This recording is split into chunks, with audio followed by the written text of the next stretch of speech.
యేసువా నిన్ను నమ్ముచున్నాను. Praise the lord.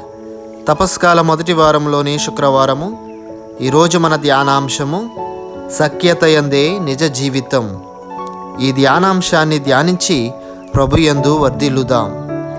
సఖ్యతయందే నిజ జీవితం అనేటువంటి ఈ ధ్యానాంశంలో ఈనాడు మనం ధ్యానిస్తూ ఉండగా మొదటి విషయము, మనము జీవించుట కొరకే పిలువబడ్డాము అని నేర్చుకుందాం.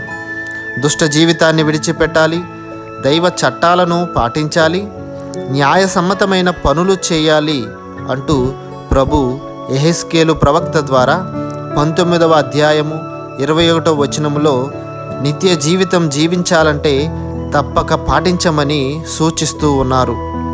రెండవది, సజ్జనుడు మంచిని విడనాడుట, చావుతో చెలగాటమాడుట అంటూ నేర్పిస్తూ ఉన్నారు. సత్కార్యముల నుండి వైదొలగి చెడ్డకు పాల్పడితే మరణము తప్పదు, తన దుష్కార్యముల వలననే మరణం ప్రాప్తించును అని స్పష్టం చేస్తూ ఉన్నారు. మూడవది, సఖ్యపడనిదే నిజ జీవితం ప్రాప్తించదు అంటూ తెలియపరుస్తూ ఉన్నారు. తప్పులను సరిదిద్దుకోమని, పొరుగువారితో సఖ్యపడి తన చెంతకు రమ్మని, న్యాయాధిపతి తీర్పునకు గురి కావద్దని ప్రభు పిలుపునిస్తూ ఉన్నారు. Praise the lord. God bless you all.